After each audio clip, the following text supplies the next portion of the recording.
Hello everyone, welcome back to our competitive analysis and strategy class.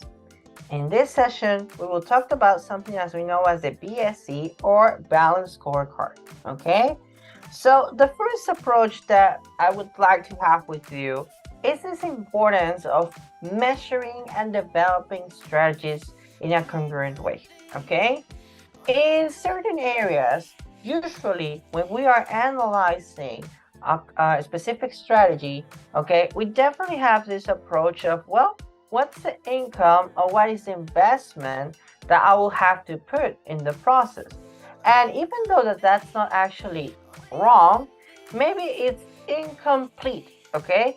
We need to have a landscape, we need to have a visual panorama that can allow us to actually understand, okay, what is the impact of every strategy that we are doing, and of course if there might be a collateral damage, because sometimes strategies could be in a investment view something that is correct or congruent, but if we see other approaches, maybe it doesn't work in the same way, okay?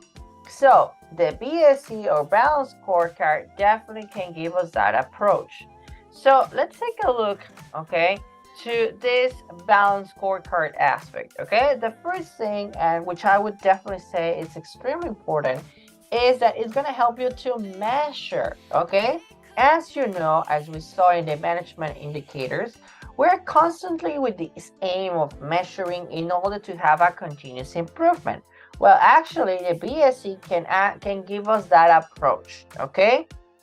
And what's more importantly is that specifically Kaplan and Norton, which were the authors of this method, okay, defined that we have to see 4 different points of view, 4 different aspects that will allow us to have a correct insight, okay? And of course, to also link these strategies and all the results that the Balanced Scorecard can give us into operational strategies, okay? Remember that at the end, sometimes in paper, or if we see it in a very high level, could be a correct view. But if we try to not put this into the reality, maybe it's gonna be more difficult than it seems, okay? So now let's talk a little bit about these 4 elements: finance, clients, internal processes, and improvement innovation, or improvement and knowledge, no? Knowledge and growth. So in particular, we're gonna see each one, but it's important that we understand that everything that has been established here is with a purpose, okay? Usually, okay, when we talked about a new strategy, it's because it's going to impact in bringing more clients, retaining them, or even reducing some cost. But what is maybe the outcome if we just cut a lot the costs that are associated in getting new clients? Maybe we're going to start losing them because we are killing the quality in order to have better margins, and that might lead into a to lower those results. And of course, in order to execute some strategies, we also need to know about if internally as the organization will be more than capable to work with these elements. And of course, how do we work with learning processes? Okay, is it something that we can manage, or we have problems with this method? So in the financial aspect, usually you will be using financial terms, okay? Specifically, the return on equity, return on asset test, in general, financial ratios, which can give us that insight. And of course, if you want to execute or you want to apply financial ratios, you need to know about financial statements, okay? So in this part, it's kind of like the traditional approach that most companies will have in any business, okay? But maybe if we move to the others, okay, to the other elements, we're gonna see that specifically, for example, client attends more for marketing and sales purposes, okay? And what's happening here, or at least elements that you really need to take into account, is actually the target market, which remember that the target market is gonna help us to know specifically the profile that our company wants to tackle, or at least they want to have an interaction, because after an analysis, we define that this type of customers are the ones that are feasible, but also more likely to have our product. Okay.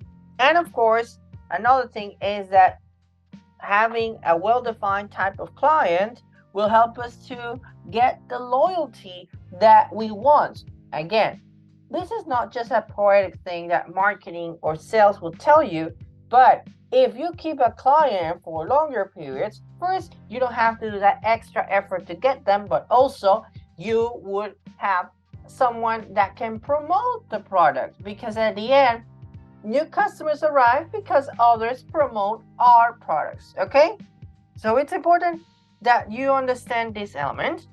Then we have internal processes, which here we have to understand. It's kind of like thinking from the inside. Okay, is my company capable of doing specific strategies? Do we have what it takes? Do we have the infrastructure? Do we have the technology?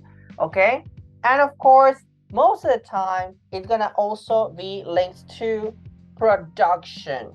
Okay, do we have that element or not? It's not the first time in which maybe we have or we see a company that they have the elements in order to produce, or maybe that they want to get a new product in the market. Well, we have to analyze if we can have this process well defined. If we add more things to what's originally designed for, maybe we are compromising and jeopardizing the whole production and quality. So we have to step up and really analyze if we have or not what it takes. This could also be highly related to a restaurant. Okay, sometimes restaurants, they have more infrastructure than what they have as a capacity. Just think about the waiters that you also need to train in order to fulfill all the tables that are available at the moment.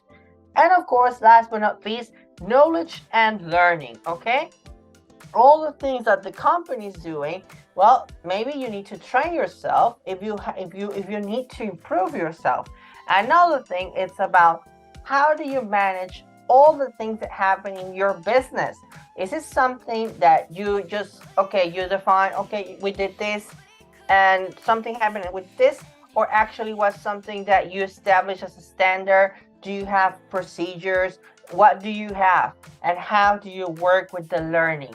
Okay, if you don't have a learning process well defined, it's quite likely that your knowledge will be reductive. Okay, there's a reduction because you tend to forget, or you do not standardize of things that happen. So I highly address this quote that says, those who cannot remember the past are condemned to repeat it. It usually happens because every time it happens, you did not record it, or you did not establish how to handle the situation, and that would lead into maybe a potential problem again. And of course, if the problem persists, okay, it's still existing, maybe that's gonna create anger with your customers. Well, I hope you like this video, and of course, remember that if you have any questions, you can consult me via email or using Brightspace. Thank you very much and have a lovely day. Bye-bye.